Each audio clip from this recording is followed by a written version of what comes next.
Hello, everybody. Welcome to today, November 20th, 2025, to our course on International Crisis Management. What a lucky privilege we have to have Ambassador William Taylor at this particular time. It's very timely, and I promise to keep my comments extremely short. Uh, Ambassador Taylor, as you know, was ambassador to Ukraine 2006 to 2009. Then he was brought back as charge d'affaires in 2019 to 2020, a very eventful period. Um, and a lot has been happening today. I want to just go through simply what's reported in the press, and the ambassador will give interpretation of the very strange things that are going on. Share screen, share screen. Well, oh, here we go.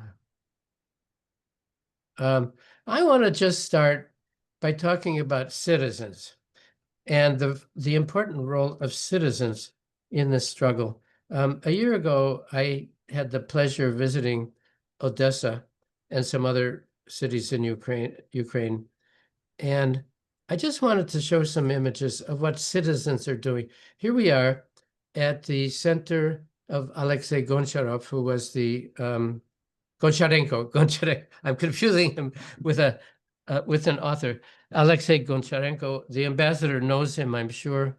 He's a opposition leader in the Ukrainian parliament, and he runs a series of things. These are citizens who are weaving items that can be of use to Ukrainian soldiers at the front.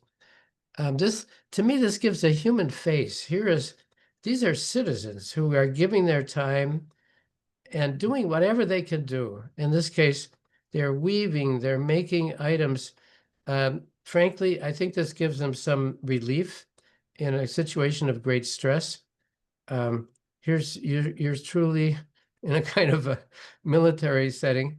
But maybe more relevantly, I wanted Ambassador Taylor to see.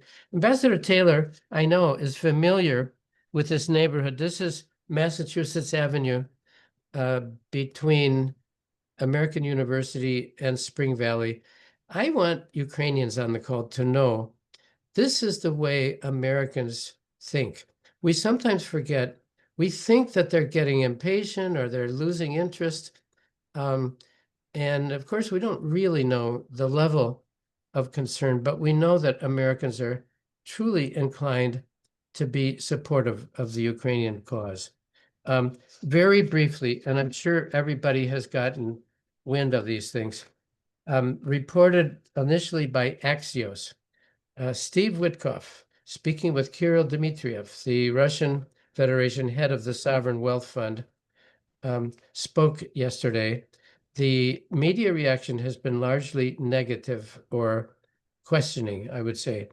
The proposal that these two individuals discussed is described as a capitulation by some of the news sources.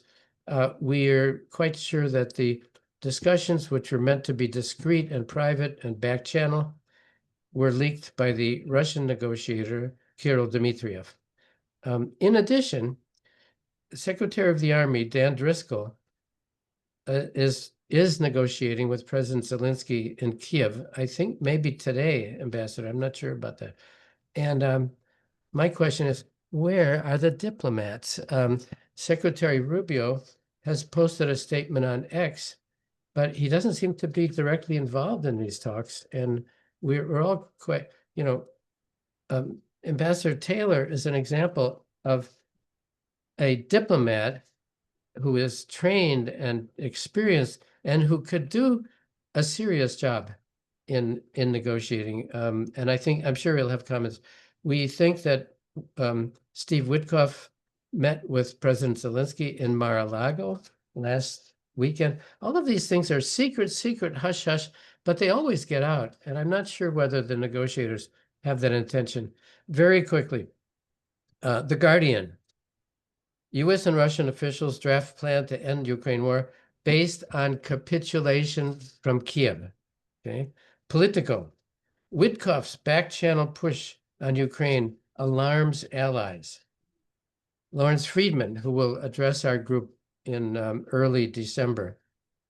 No doubt Lavrov was as keen as Rubio as seeing his role as top negotiator being taken over by an enthusiastic amateur.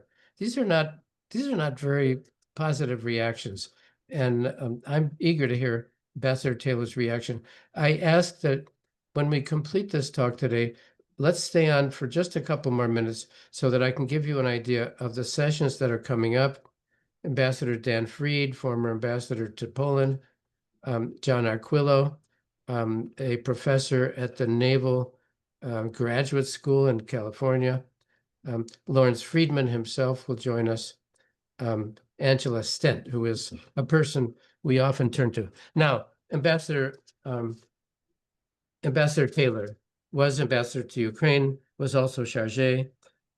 He was vice president of Europe and Russia at the U.S. Institute of Peace when that was still a viable organization. He's now distinguished fellow at the Atlantic Council. In the past, he's been special coordinator for Middle East tensions during the Arab Spring. He was director of the Iraq Reconstruction Management Office, and is a graduate of West Point and Harvard's Kennedy School. No better person to talk to, Ambassador, than you. You were in the media every day after February 24th, 2022. You were on television, radio, and in writing. Ukraine has no better support, diplomatic support, than with Ambassador Bill Taylor. Ambassador, over to you. Dan, thank you very much. I am very pleased to join you, and I look forward to questions and comments and thoughts from your guests here, your audience, your students, if that's the right way to Yes. talk about it. I really learn from these kind of things. But Mhm. let me just say a couple things, Dan, about what you introduced and this current confusion about this leaked document, this 28-point leaked document that came from the Russians that lists concessions by the Ukrainians, giving up territory, limits on the size of the military, talk about Russian language, talk about the Russian Orthodox Church. This is a Russian wish list. This is the Russian demands. This is what Putin has been talking about. And this is what has been rejected over and over, not just by the Ukrainian government, but by the Ukrainian people. I will also say, Dan, that it's been rejected by the Americans. Yeah. What Putin tried to sell to President Trump in Alaska at the Anchorage Summit a month and a half ago was along these lines. Was exactly along these lines. And then the same thing happened a little bit later, about 2 weeks after that, where Putin tried to get Trump to agree to a meeting in Budapest to have a summit. And Putin and Trump agreed that their two foreign ministers, and you just referred to them, Dan, Secretary Rubio and Foreign Minister Lavrov were meant to get together on the phone to prepare for that summit in Budapest. And when Rubio and Lavrov got into the phone call to prepare for that summit, it was very clear to Rubio that there was no give, that the Russians were still demanding this maximum demands, maximum list, which we see in this 28-point plan. And Rubio said no. Rubio went to President Trump and said, Mr. President, there's nothing here. There's no give. They're asking for the same stuff. There's no willingness to end this war, to go into good faith negotiations. So they canceled the summit. They canceled the Budapest summit on exactly these grounds, Dan. They rejected these demands by the Russians. And now we see Steve Witkoff, the special envoy, and Kirill Dmitriev, his counterpart in Russia, coming up with a similar list. I think this is Witkoff doing it on his own, and having been really played by Dmitriev. And then, as you said, Dmitriev leaked this document. It must be totally embarrassing, incredibly embarrassing for Witkoff to be rejected, to be disowned. And then we get to the question, Dan, about the Secretary of the Army, Dan Driscoll, who is in Kyiv today. He's just wrapping up a meeting with President Zelensky and former Defense Minister Umerov and others. I'm sure the Prime Minister is there. They've had a good conversation, I understand. I haven't seen, there may even be a press conference going on right now as we speak, coming out of Kyiv after that meeting between Dan Driscoll, Secretary of the Army, and President Zelensky.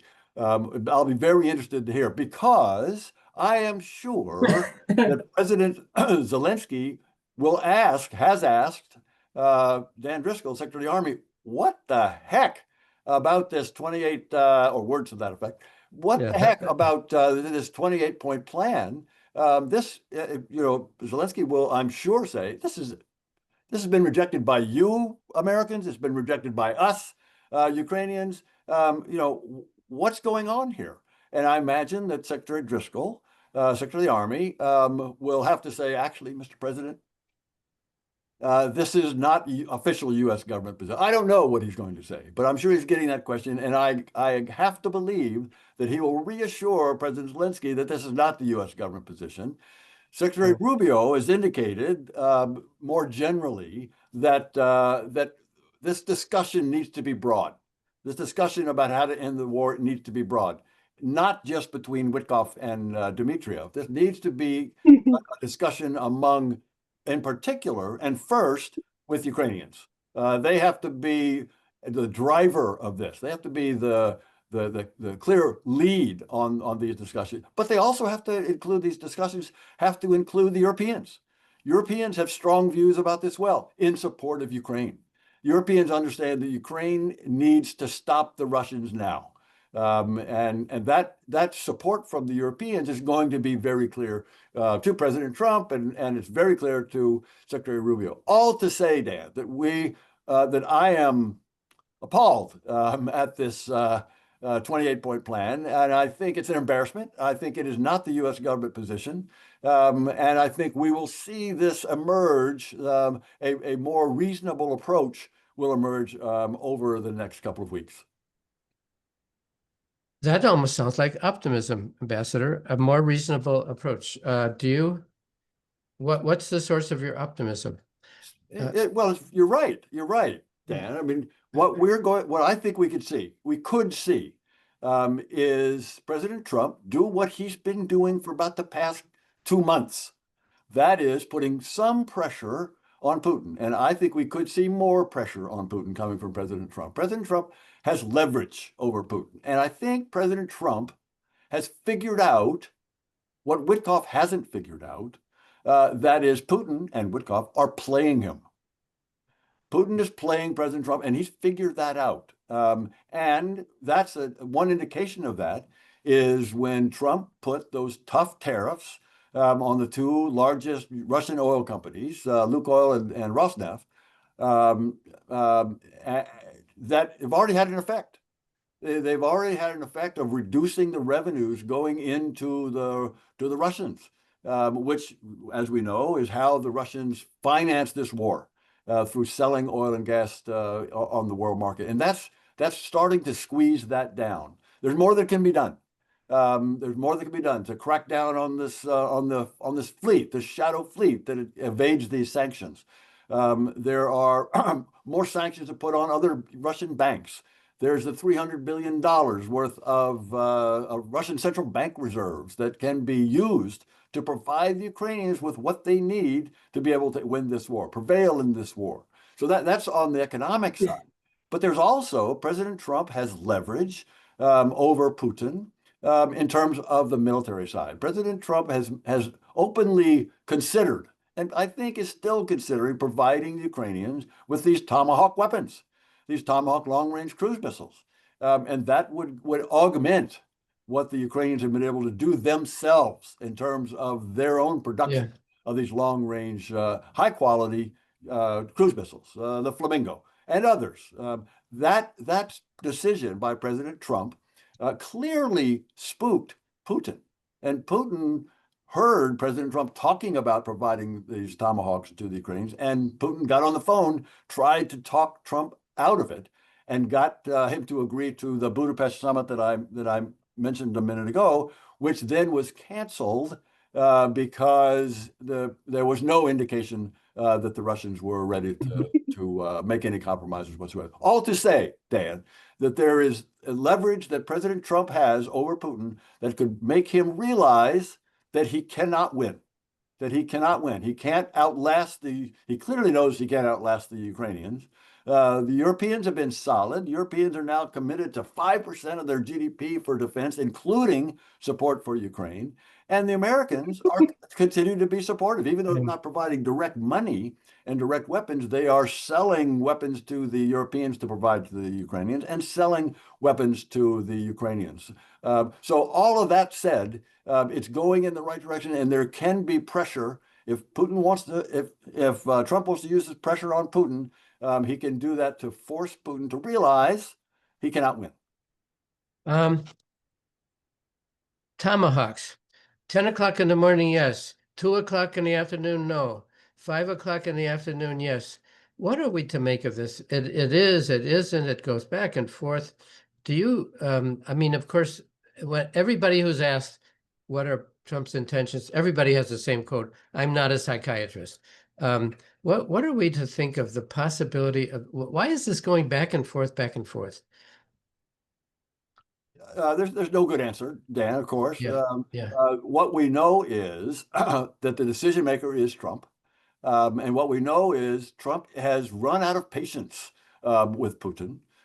He was willing to take the phone call, but even after that phone call, he realized that Putin was lying to him, that Putin was not ready to make any compromises, no matter what he said on that phone call. So President Trump has figured it out. And I believe that the pressure that Trump can put on Putin, both in terms of Tomahawks and other support, other military support, as well as the economic pressure squeeze that the United States and Europe and Japan and South Korea and Australia can put, the squeeze that they can put on Putin will force Putin to realize he can't win.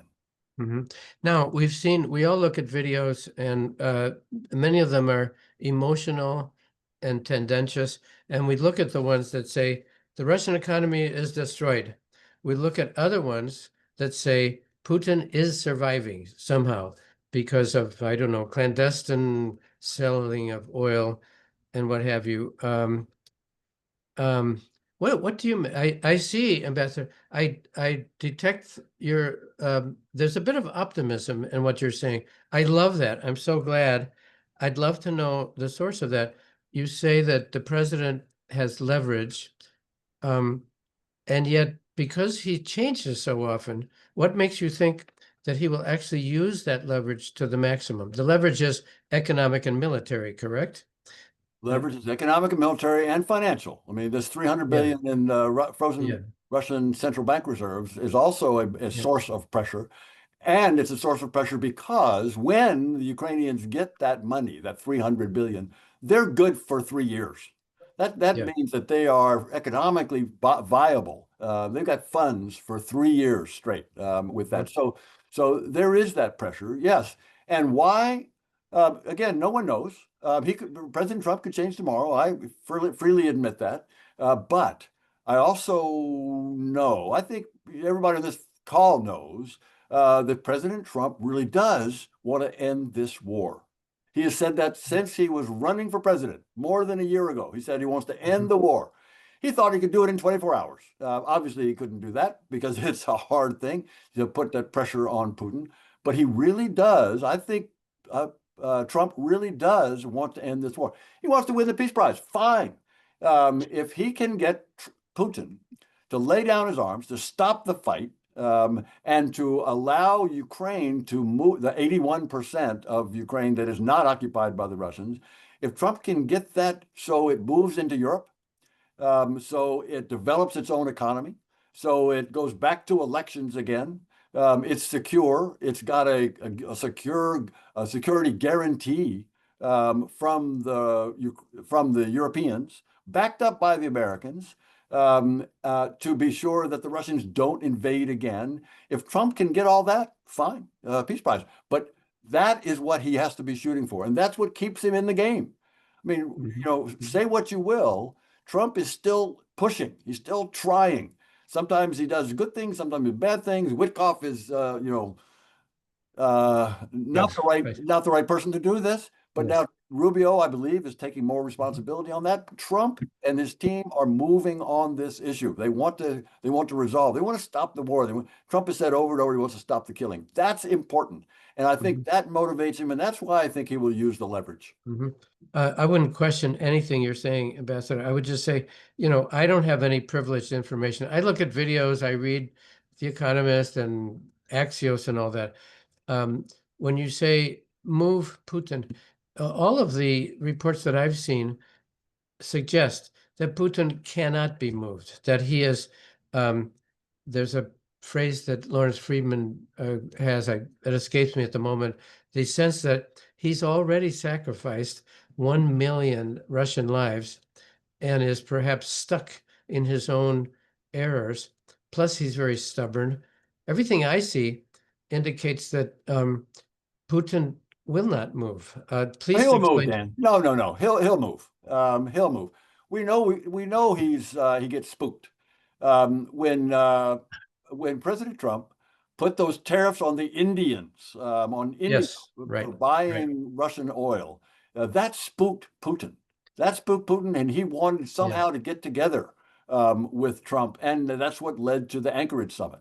But that demonstrates that Putin knows that his economy is weak and that Trump has leverage over it.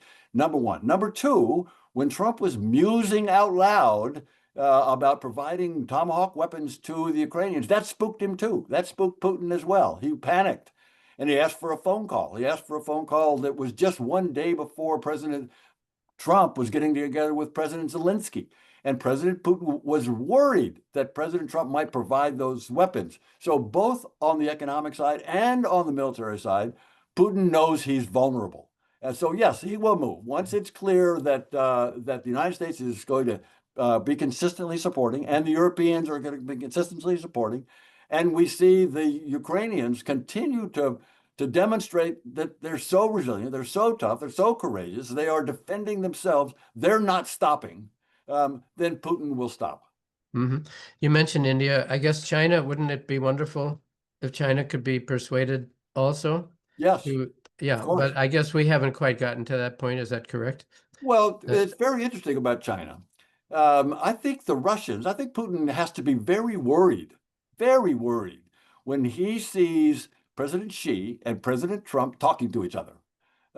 President Putin got to be worried that his biggest sponsor, not supplier of weapons, by the way. The Chinese have refused to provide weapons to the Russians, even though the Russians have asked. And the Chinese won't provide weapons because the sanctions will be devastating for the Chinese economy. Chinese economy needs Europe and it needs the United States and North America as markets. And so the Chinese are not going to risk that. To provide weapons to the Russians. They do provide chips and dual-use equipment and that kind of business, and they buy the cheap oil, and they provide rhetorical support, but only rhetorical support to the Russians. Putin has to be worried that the Chinese, in particular President Xi, talking to President Trump, and that they're going, and if President Trump and President Xi can come to some agreement on how the Americans and Chinese can work together economically, then President Trump could put some pressure on President Xi, to stop the support for Russia, for Putin. That's not out of the question. That's not out of the question. And Putin has to be worried about that. He can only buy weapons from two countries in the world, Dan, the North Korea and the North Koreans. That's it. The Ukrainians are getting weapons from the entire NATO alliance, from a broader coalition, support from a broader coalition that includes Japan and South Korea and Australia, New Zealand, and the rest of Europe that's not in NATO. The Ukrainian support dwarfs the Russian support. So Putin has to be very, very worried about the discussions between President Xi and President Trump. We have some great chats coming in. Let me first ask, there seems to be a historic echo here. With Kissinger's help, Nixon went to Beijing.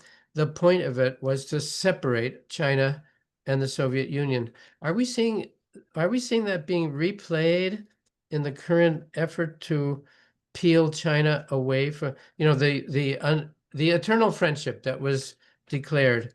Um, I guess we could say maybe it's not so eternal. I would hope not. Yeah, It's not eternal, and they didn't use eternal. They used partnership without limits. without limits. And it Okay. turns out there are limits. It turns out Yes. there Okay. are limits. There's no Um, weapons being yes. sold. You're you're But you're right about the peeling away of the Chinese.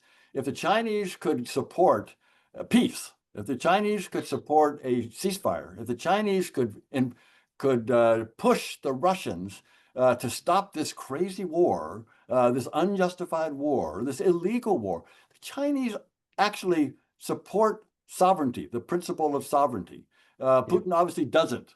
He doesn't respect the sovereignty of Ukraine, but the Chinese do. The Chinese have not endorsed this war. And if the Chinese can put pressure on the Russians to stop this war, that could be decisive. Mhm. I think I remember from February of 22, was it the World Cup or the Olympics or whatever, and that were being held in China. And Putin asked um, no, she asked Putin, could you please hold off for a few days so we could have a triumphant, I think it was the Winter Olympics, something like that. But that doesn't, that's, I think that's almost a frivolous detail. I promise we'll get to the chats. I first want to ask the 330 billion, why in the world will the Belgians not do this?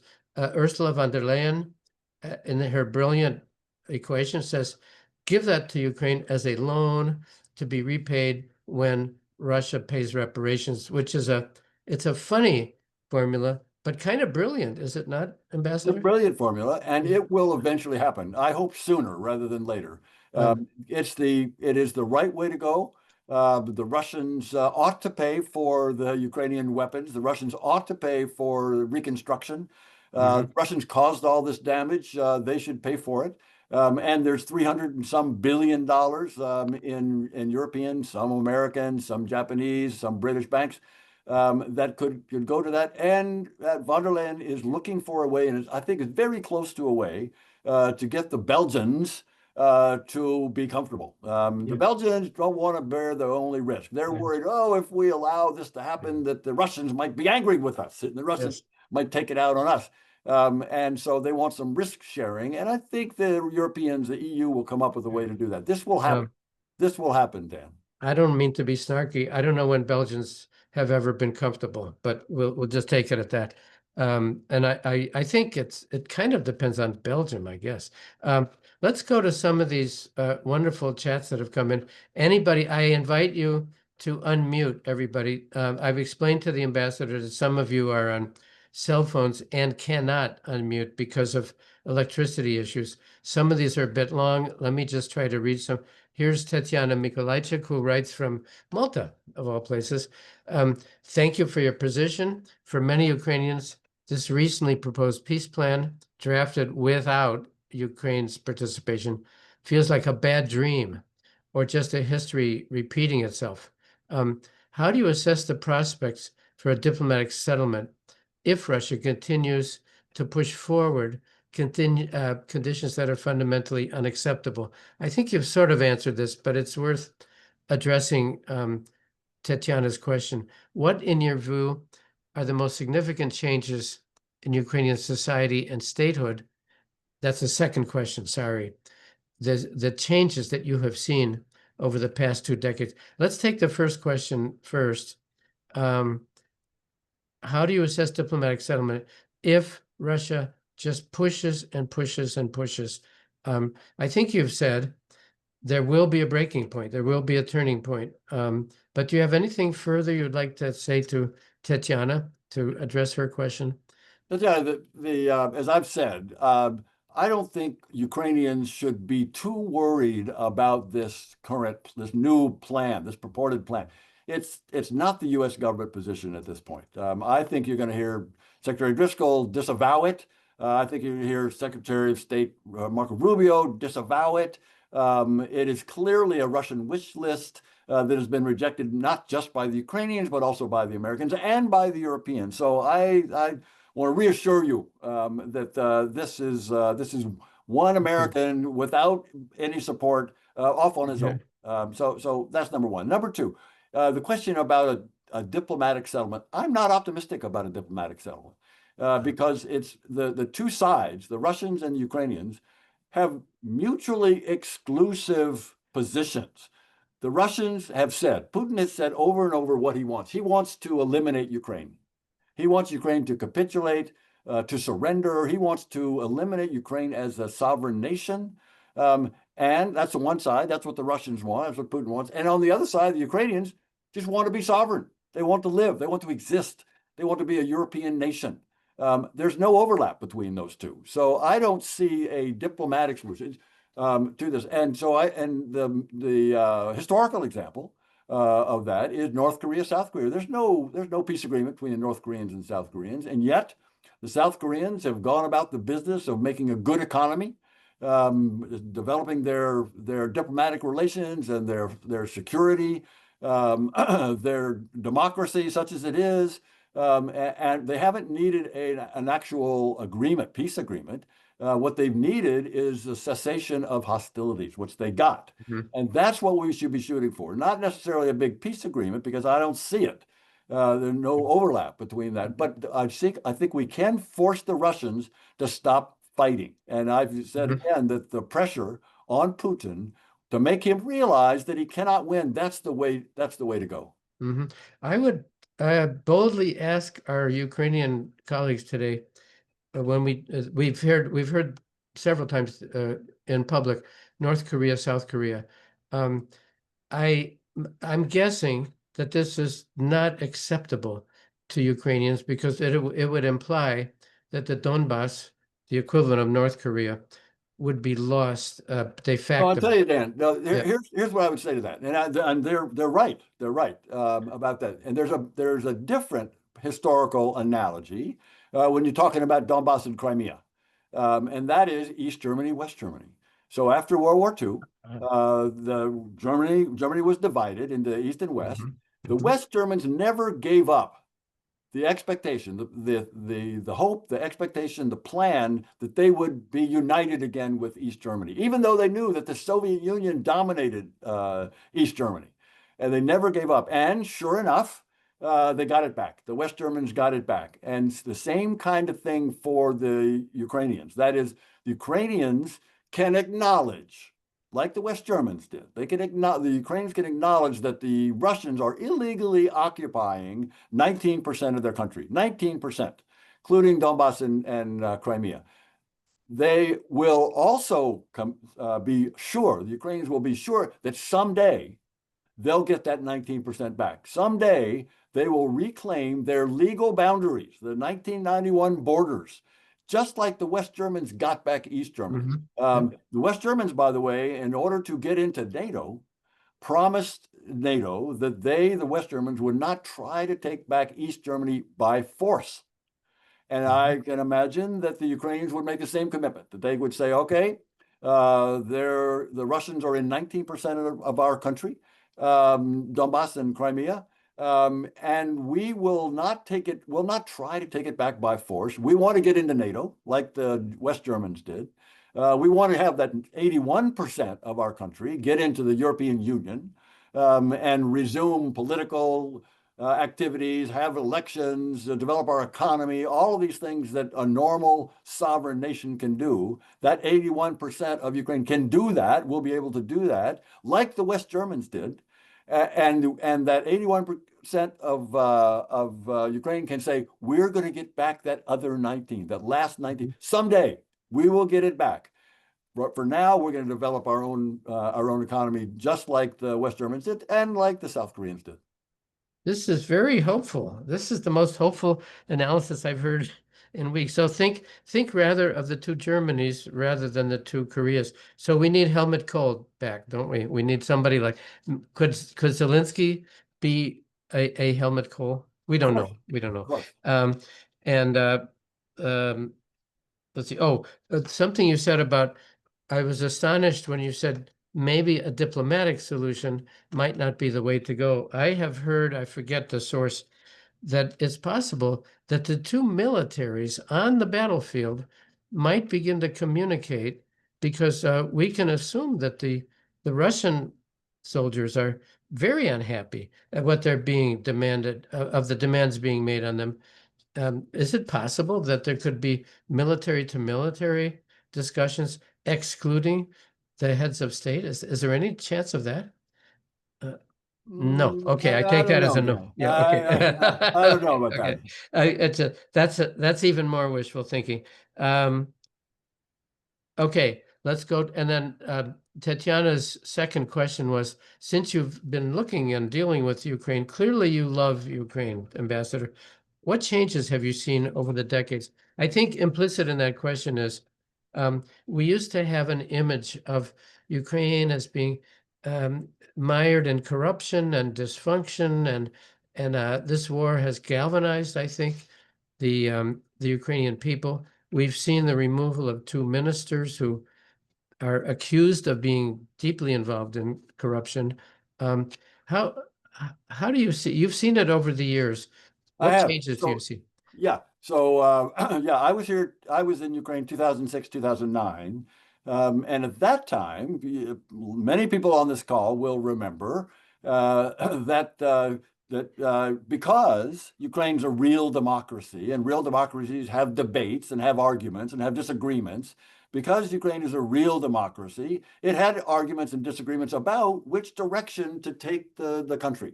And there were many people, many Ukrainians, mainly in the south and the east, who thought that Ukrainian foreign policy and even economic policy should be oriented on Russia. There were more Ukrainians, mainly in the west and in the north and the center, who thought that Ukraine should be oriented towards the European Union, towards Europe. And when I was here in 2006, 2009, there were real debates. You know, I have to remind Americans when I have this conversation with Americans, to remind them that when I was in Ukraine the first time, the second largest political party in the country was unabashedly pro-Russian.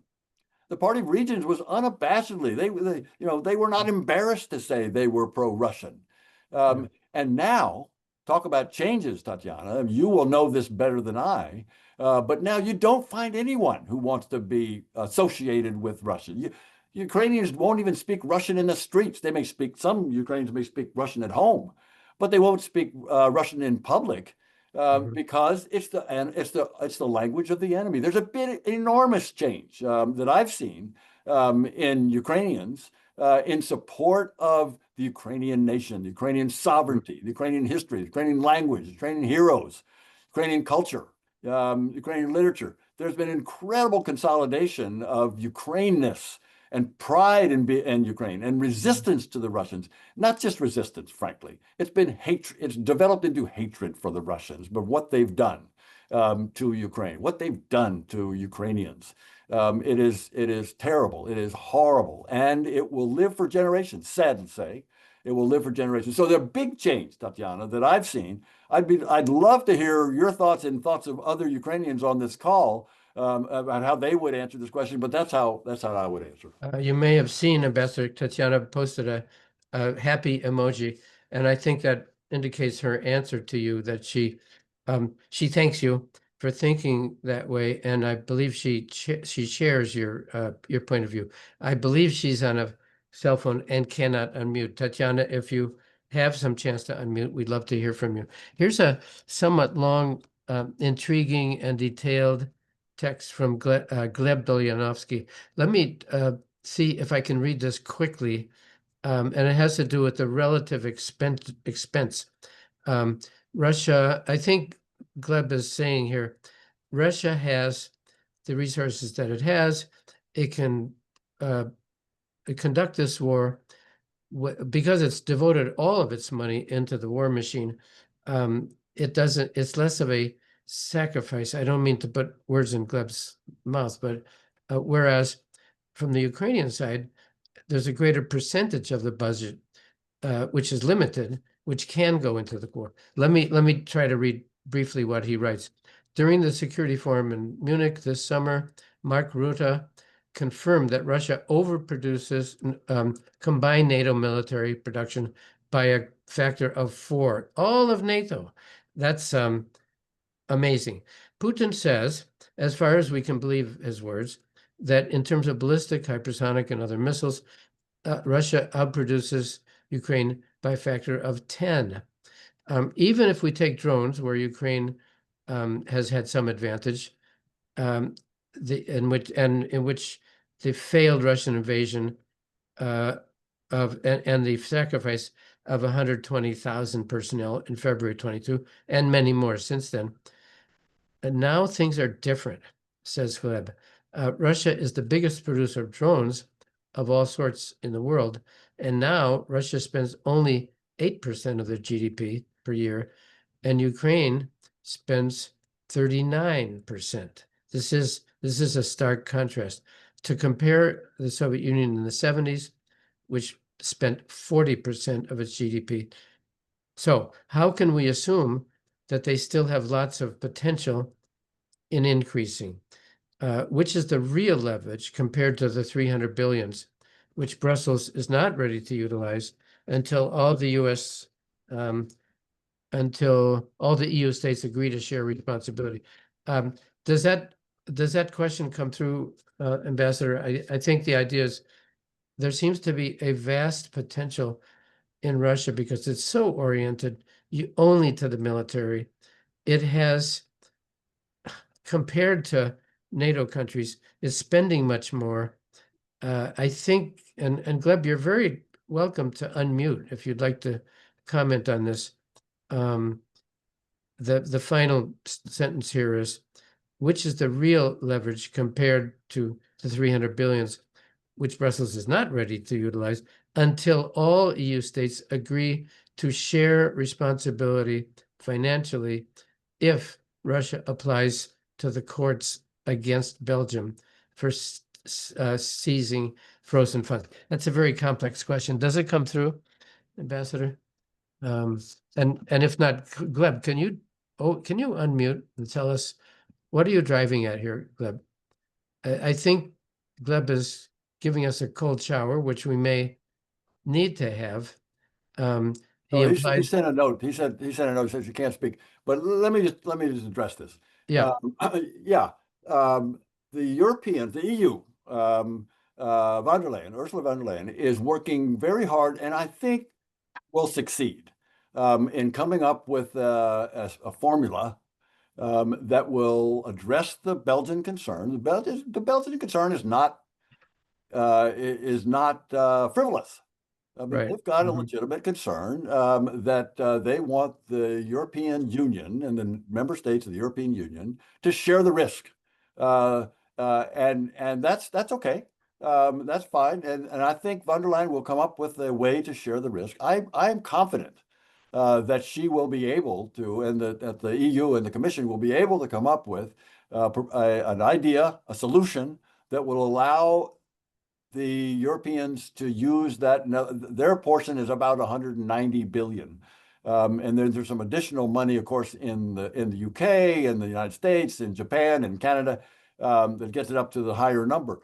And we should all contribute to the fund that the EU does. But the bulk, you're right, the bulk is from Euroclear in Belgium. And in the EU, and I am convinced that they'll find a solution to that. But Gleb's broader point is also true. That is, the Russian economy is larger than the Ukrainian economy, no doubt. But the combined economic might of the allies of Ukraine's allies combined dwarfs the Russian economy. The Russian economy is what, the size of Italy, or maybe a little less than the size of Italy. At one point, it was Belgium. So they've got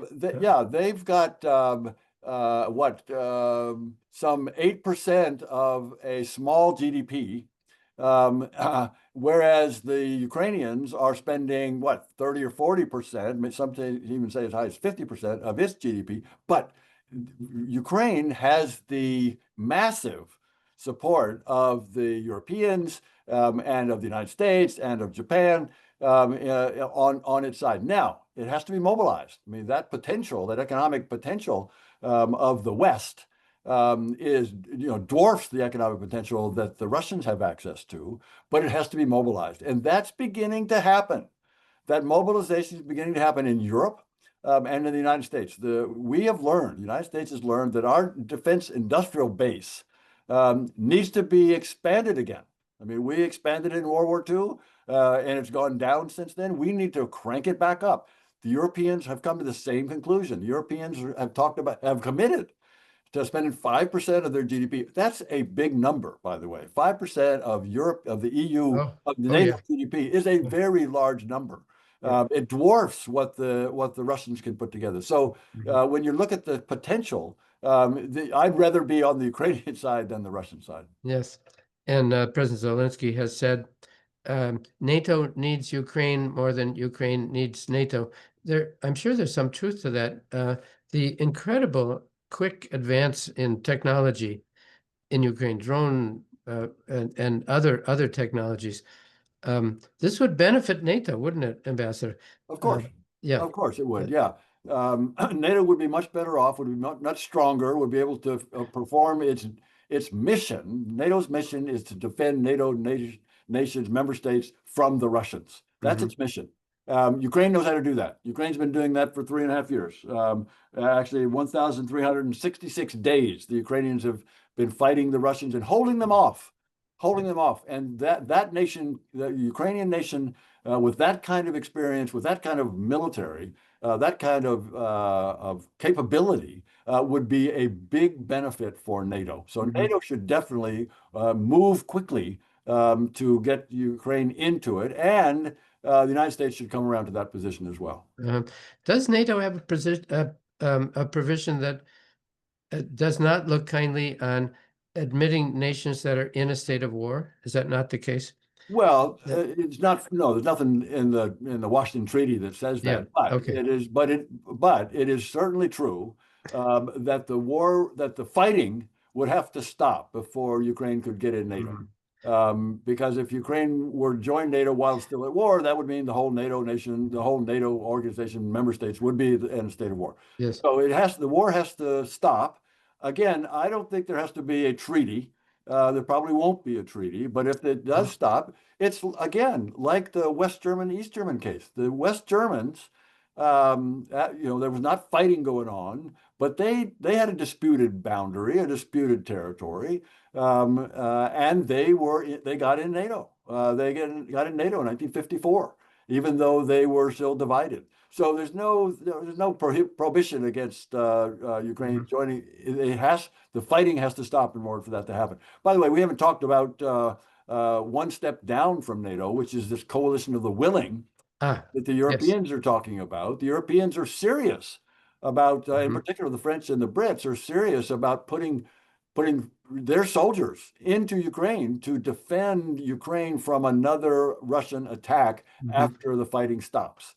And it's not just the Brits and the French. The Estonians, the Latvians have also committed to putting troops on the ground. Others, some 30 nations, the 32 nations of the, maybe more than that, actually, because more than just NATO, because coalition of the willing that is willing to support, put troops on the ground and support them, including the United States, by the way. President Trump has said that we'll support that coalition of the willing with air power. So that would be a security guarantee that the Europeans are ready to give to the Ukrainians once the fighting stops, to be sure that the Russians don't invade again. And last week, Michael Clark of King's College London was explaining to us the Joint Expeditionary Force, which includes the Baltics, the Nordics, and UK and Netherlands, as yet another form of coalition of the willing. The coalition of the willing you're referring to, I think, includes maybe most of NATO, perhaps, but there's this other entity which I think is actually formally formed and does have some military capabilities and interoperability and all that. So that's while we're waiting for NATO, shouldn't EU accession be pretty easy by comparison? Well, Ukraine's on track for EU accession. Yeah. They're doing what's required. It's a more difficult process, a more difficult bureaucratic process to get into the EU than it is to get in NATO. NATO could decide tomorrow to accept Ukraine into NATO. The EU has an incredibly arcane and intricate and bureaucratic and regulatory set of requirements in order to get into. But the Ukrainians are on that track. They're on that track, and some think it could happen in 5 years. Some think it'll take 10. But they're on that track. But I will say, in answer to your question, Dan, it's harder to meet all those requirements of the EU. It's easier to meet the requirements of the NATO nations. You just have to have all NATO nations agree. And probably got a problem with Hungary, and we probably have a problem with Slovakia. And we may have a problem, although I think it can be overcome, with the Germans. But the French and the Brits and the Poles and the Baltics and the Nordics are all in favor of Ukraine joining NATO. Devil's advocate, if Ukraine became part of NATO, how does that affect Article 5 for a country? Article 5 would apply. Ukraine joins NATO, and Article 5 applies to NATO, to Ukraine. And so if the Russians invade Ukraine again, Article 5 goes into effect, and NATO goes to war with Russia and defeats it. NATO will defeat Russia in any war. And so if Ukraine's in and Russia attacks, which they've never done, by the way, they've never attacked a NATO nation. But if Russia were to attack a NATO nation, including Ukraine, if it's in, then they would lose. NATO would go to war with Russia, and Russia would lose. They haven't attacked. They have sabotaged the railway in Poland 3 days ago. That's the train you and I have both been on from Lublin to Warsaw. That could be seen as an attack, I guess. But isn't it bothersome that NATO has this unanimity clause? A single country, Hungary, can stand in the way. Is there any way of changing that? Was it wise to put that in as part of NATO structure? It's part of NATO structure, Dan. Yeah. Okay. Done deal. Just have to deal with it. Let's go to Baxter Katz. Does China respect sovereignty? I guess he's questioning some comments you made earlier, Ambassador. On a fundamental level, they seem very similar to Russians in their revanchist attitudes, just with more tact and strategy. I guess we're talking about Taiwan, Baxter. Ambassador, you've said that China does take sovereignty seriously. How do you respond to somebody who challenges that idea? No, China clearly respects sovereignty. They just think that Taiwan's part of China. It's not an issue for the sovereignty question is not an issue for Taiwan as far as the Chinese are concerned. Others would differ. But no, there's a big difference, Baxter, between China and Russia in terms of how it deals with its neighbors. Yeah, there are some minor border disputes with the Indians, and others. But there is nothing like the invasion of Ukraine or the invasion of Georgia or the imperial aggression that you've seen from Russians and Soviets over 300 years. Over 300 years, you've seen the Russians and Soviets after them, and Russians again, and the Russian Federation attacking, aggressing, taking over their neighbors. The Chinese respect sovereignty. At least they have the principle. They respect the principle of sovereignty. We can dispute them about the Taiwan issue, but otherwise, the Chinese are and the Chinese have said that to the Russians. The Chinese have been very clear. So yeah, we got problems with the Chinese, and they use foul methods, illegal methods to get technology and this kind of business. But they don't invade their neighbors. They don't, with the exception of the Taiwanese, which they threatened to. So no, I stick with that, Baxter. I stick with that. Okay. Just living, there may be some precedents in the past that could be instructive. Paul Newman from UK asks, since you were there in 2019, 2020, did you foresee this thing, this horrible thing that happened 2 years after that? Were there any missteps, not your own, but is there anything that the West should have noticed in the buildup of this horrible invasion? Sure, and we did. Our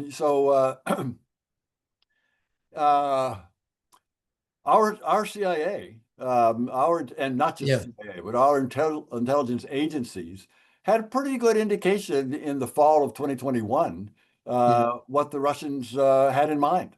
And Bill Burns, the head of the yep, CIA, he came to Europe, he came to Ukraine and briefed people about his concern, about his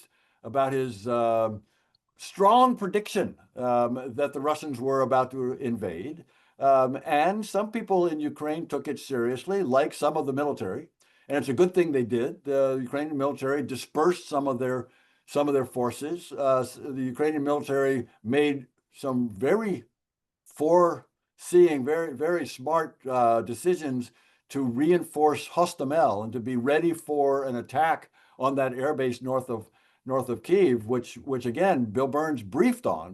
Bill Burns told the Ukrainian military that the Russians are going to try to take that airfield and use that as a base of operations to further invade, and so the Ukrainians responded to that. Ukrainians and the Ukrainians defeated the Russians when they tried to take off. All to say that there were some warnings. Some were respected.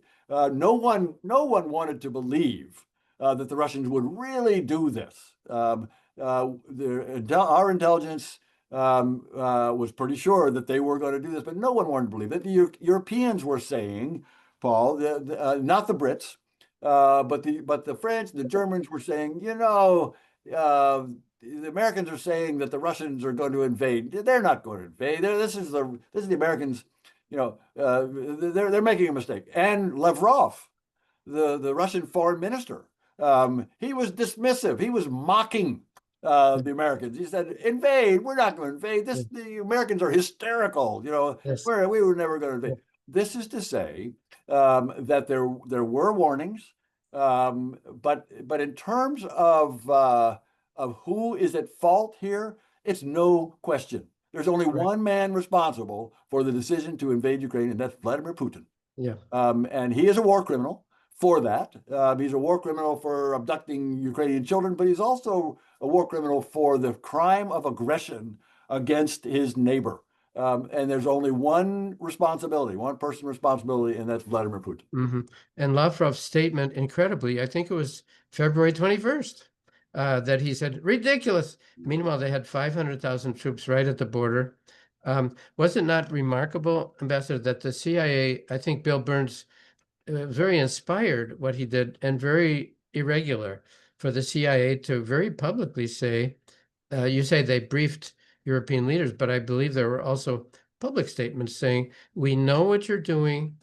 If you do it, we have predicted this. Don't tell us that you're not going to do this because we know that you will. This was a remarkable use of intelligence in the public sphere, which I think was a game changer. Was it not? It was a change. It was a change in policy. It was a good move. It tried to deter the Russians. It didn't in the end, obviously. But we talk about how the CIA and other intelligence agencies in the United States got one thing right, which was the Russians were going to invade. They got that right, but they got two things wrong. Our intelligence thought that the Russians would succeed. That the Russians would succeed because we thought that our intelligence thought that the Russian military was better than it was. It turns out the Russian military was not as good as our intelligence thought. That was number one. The second thing that our intelligence got wrong was the Ukrainians' ability to resist. Our intelligence underestimated the Ukrainians' ability to resist that Russian attack. And when the Ukrainians pushed the Russians back out of Kyiv, back into Belarus, back to the east, back into Donbass, that was an amazing demonstration of resistance and courage and abilities, military capabilities, leadership. that was not predicted. So the CIA got one thing right and two things wrong. But they were public, which was not usually what they do. I think that was Well, they were remarkable. public on the one thing they got right. They were not public on the two things that they got wrong. Oh, okay. Now, you mentioned earlier about the need to coordinate and to mobilize. Give us a moment of your reflections on what Biden achieved in doing. We don't sometimes we forget his ability in getting so many nations so quickly mobilized in Ukraine's favor. Is that the way you remember it? Absolutely. No, Yeah. Biden gets a lot of credit for putting together a very large coalition, not just NATO. Yeah. NATO is united, and Biden's administration gets a lot of credit, in my view, for working closely with all NATO nations. And NATO. So I worked at NATO, Dan, in 1987 to 1992, and I saw the wall fall, and I saw some union disappear. But when I got there in '87, there were 16 nations, and it was very difficult to get agreement, to get unanimity. And what the Biden administration did with 30 nations, and soon to be 32 nations when the Finns and the Swedes joined, was unanimous support for Ukraine. There was, we've got a problem, as I mentioned, with Hungary and Slovakia, but NATO has never been more united. NATO is incredibly well united, and the Biden administration gets credit for that. Number one. Number two, it's not just NATO. There are other European nations that joined, Japan. and the Japanese, South Koreans, Australians, New Zealanders, others who've been supportive of this. So they get a lot of credit for that. And the third thing that they get credit for is getting a lot of money, a lot of taxpayers' money from the United States to provide weapons and other economic support to the Ukrainians. Yeah. But they were slow on getting the weapons to the Ukrainians, and they didn't get engaged like the Trump administration is engaged. We talked about this earlier. Trump administration is engaged diplomatically, trying to end this war. Biden administration didn't do that.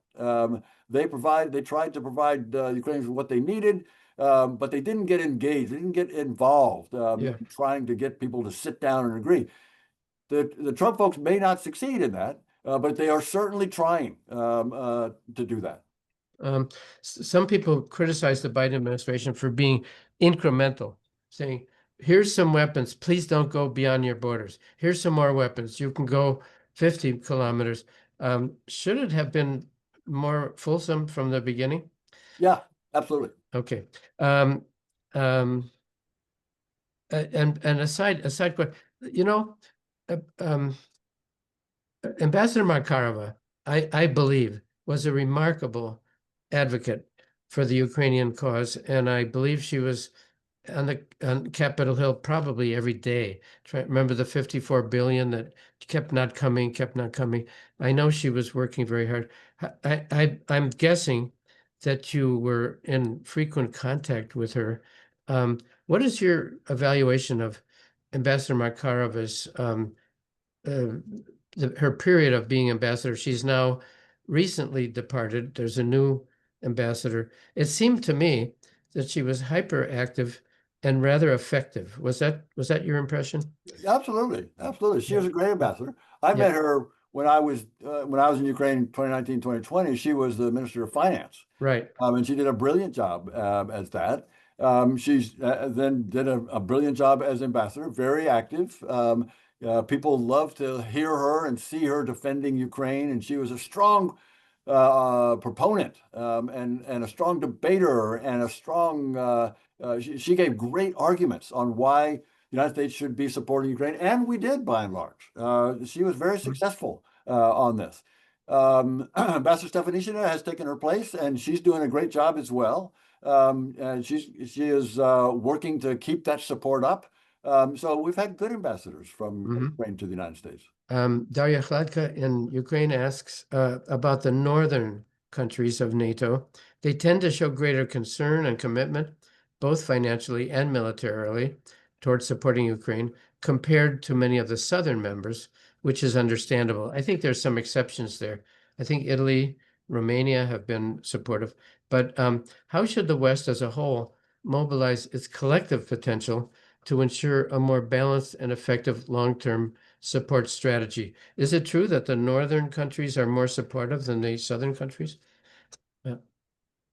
Sure. The nations that live next to Russia understand Russia better than nations that are farther away. The Ukrainians understand the Russians very well. The Finns understand the Russians very well. The Poles understand them very well. The Baltic states, the Latvian, Estonian, Lithuanians, they understand the Russians much better than we do. And frankly, much better than many Europeans that are farther away from Russia. The nations bordering Russia understand that Russia has been aggressive for 300 years and has been moving on into an empire, has been an empire for 300 years, and that living next to Russia is dangerous. And so yes, there is strong support for Ukraine and for NATO and for support in opposition to Russia in those nations that are closest. But again, NATO has been united, with some exceptions that we've already talked about. But NATO has been united. Europeans have talked about 5%. The European members of NATO have talked about 5% of GDP for defense. Part of that going to Ukraine. So I think that that effort by the NATO nations has been collective, has been effective, and has deterred the Russians and will continue to do so. Jonathan David of Romania reminds us that Turkey has not been admitted to the EU and probably never will be. We hope that's not the case for Ukraine. What are the reasons, Ambassador, that Turkey, I think Turkey has said they're so disillusioned, they've said, well, okay, we don't even want to be part of that because they've been spurned so many times. Is there any parallel with a possible bleak scenario with Ukraine? What you said it's very complicated and there's a lot of bureaucracy. The Ukrainians are committed, and the Europeans are committed. The Okay. Europeans very quickly, after the Russians invaded, made Ukraine a candidate member of the EU. Okay. And that has been strongly supported. They are working the Brussels bureaucracy of the EU has been working on all of the different pieces, all the different chapters of the EU accession document. And they're working on it. And the Ukrainians have been working on it as well. No, there's a strong commitment on both sides to have Ukraine join the European Union. And again, some people say it could happen in as little as 5 years. Some people think it'll be 10. But they are sure that Ukraine's place is in the EU. Let's have it happen in 6 months. That would be good. Is Turkey not in the EU because of Islam? I don't know. Yeah. Okay. Now, a comment from another comment from Tatiana Mikolajchuk, which is mainly, I think, a gesture of thanks. Let's see. Thank you for answering my questions. I would like to add that I am from southern Ukraine, Mykolaiv, and you are absolutely right. Ukrainian society has changed profoundly and is on its way towards a clearer awareness of our national identity, freeing ourselves from the pressure of imperial narratives and from longstanding feelings of imposed inferiority. We now very much hope that inspiring words will be matched by equally practical steps. That's more of a statement than a question, but I think it validates some things you were saying earlier. Anything you would want to add to Tatiana? No, thanks, Tatiana. I've been to Mykolaiv.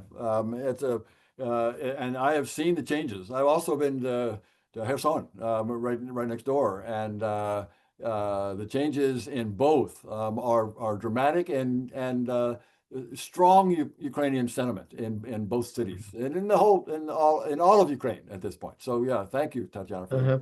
And we've seen this in the news, Ambassador, the possible cracking points within the Russian Federation. We know that Putin is drawing soldiers from the poorer regions, Dagestan, and he's avoiding mobilization in St. Petersburg and Moscow. He knows that there would be a very bad reaction if he started pulling in young men from the large Russian cities. Is there a chance that the periphery of the Russian Federation might have cracking points? Sure, there's a chance. And if that happens, great. That is not our policy goal. Our Right. policy goal, and I think the NATO policy goal, and I think the European policy goal, and I think the Ukrainian policy goal is not for the destruction of the Russian Federation. It is for Ukraine to succeed, Ukraine to prevail, for Ukraine to be a sovereign, European, secure, prosperous state. Now, if that is achieved, if Ukraine achieves that with European and American support, and if that causes problems in Russia, if that causes problems for Putin because he's lost, then fine. That's up to the Russians to decide. Mhm. What we want to do, what we need to focus on, is not what happens in Russia after they lose. It's how to make them lose, and how to make them lose is to support Ukraine. And I've talked about how that can happen and how we convince Putin that he cannot win, and that he then comes to the table and says, "Okay, Mhm. we're going to go forward without fighting." Mhm. That's the goal. And if that causes the Russian Federation to break up, that's gravy. That's Um, cherry on top. Personally, I absolutely agree with that. But devil's advocate, what happens to the nukes if Russia falls apart? Well, we faced that before, Dan. We asked the same question in 1991, and we said, "Oh my gosh!" In fact, is George H.W. Bush gave the Chicken Kiev speech, Right. saying, Right. "Oh, be careful! Don't force the Soviet Union apart because all these bad things will happen." Well, the Soviet Union fell apart. There were nukes in Ukraine, there were nukes in Kazakhstan, nukes in Belarus, nukes in Russia, and we got through it.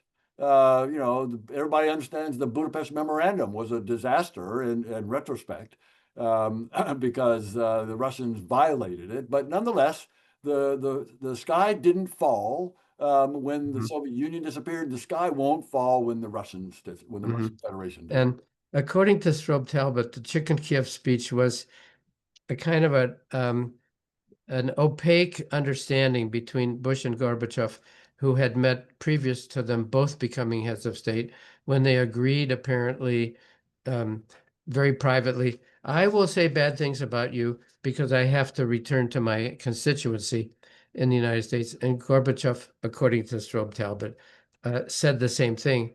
And the Chicken Kiev speech may have been part of that dynamic where this would have, according to that version, this would be Bush saying what he needed to say to allow Gorbachev to survive a bit longer. But we don't really know. That's just one view. Mariata Trakova, can you unmute? Are you able to unmute? Yes, sure. Wonderful, Uh, wonderful. yeah, thanks. So I have a bit complex question about something about off topic probably, but why, in your opinion, why people around the world are not interested in a conflict in Ukraine, and why they're still so sympathetic towards Russia and glorify like Russian culture and separate it from politics?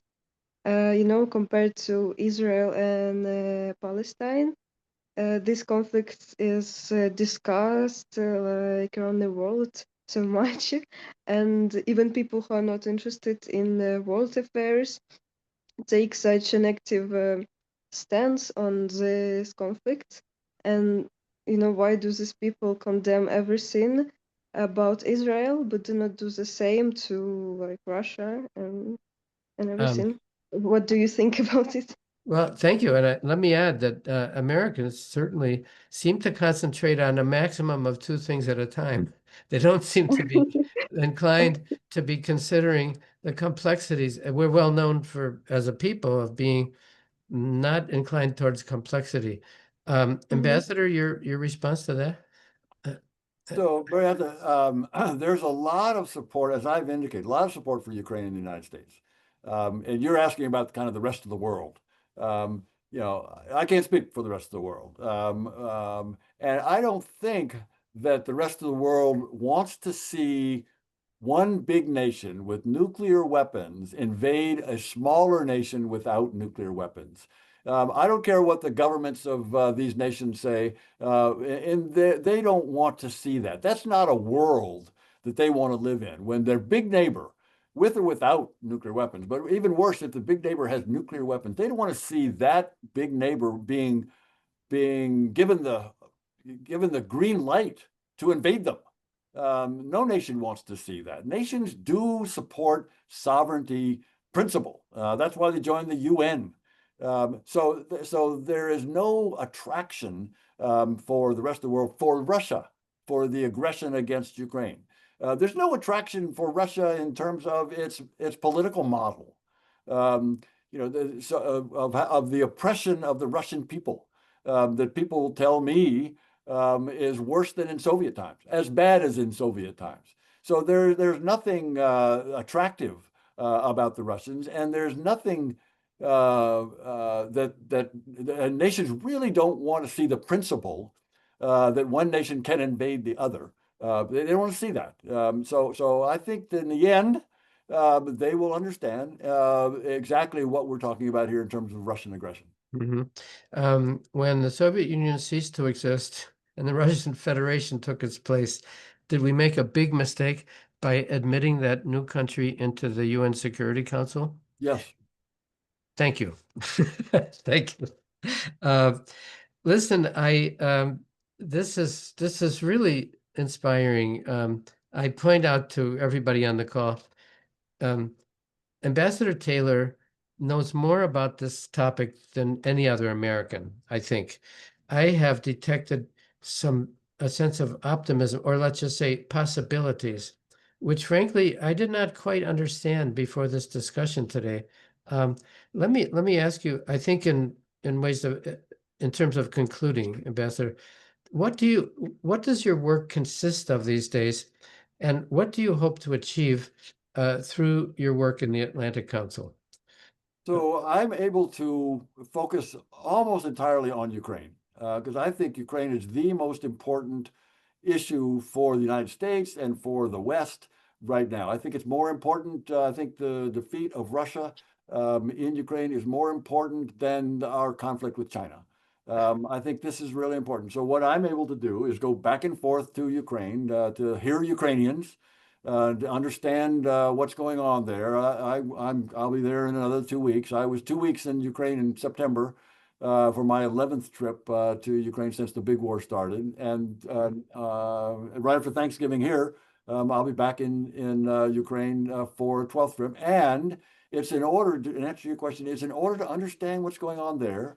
It's also in order to talk to my Ukrainian friends. I've got a lot of friends there, and some people in the army, some people out of the army, some people in the government, some people out of the government, some people in the private sector that I've known for a long time, to answer their questions about where the Americans are.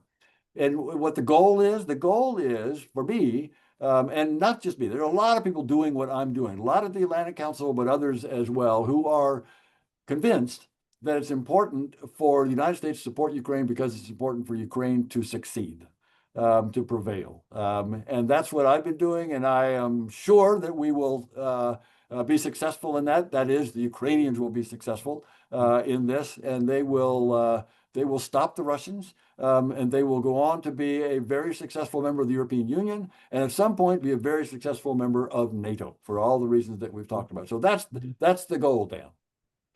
And I would say you have achieved this goal, Ambassador, today with some remarkable successor generation individuals who I know will take your analysis to heart. I would say what you're doing today, I would say in my biased way, what you're doing today is of equal importance, and we're really very grateful. A final comment from Claudia Mbinda in Kenya. And you would be interested to know that our Kenyan participants are extremely supportive of this same cause. They're very aware. It was the Kenyan, you will remember, it was the Kenyan representative at the UN the day after the invasion who pointed out that African borders are crazy. They were marked out in the Conference of Berlin, 1885. They make no sense, but the very capable Kenyan permanent representative said, we have crazy borders. We're not going to touch them because if we do, there will be bloodshed. He made, I think, the most powerful statement on the day after the invasion. He spoke for Africa and he spoke for the world.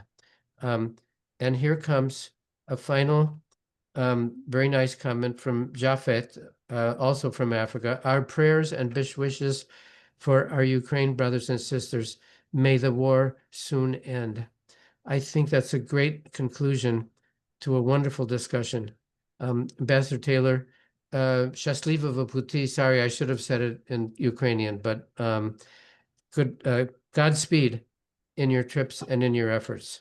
Thank you, Dan. It's been Okay. a pleasure talking to you. You got a great crew, great questions, great interest. I'm very pleased to be able to talk to you and your team here today. Thank you. Yeah, it was Ambassador Kumani. I'm reminded by another Kenyan. Fantastic. Thank you so much. If you can see the emojis, this is our best gesture of appreciation. Thank you Thank so you. much. Thank you Thank so you much. all. Thank you, Okay. Dan. Thank you. Bye-bye. Thank you. Thanks.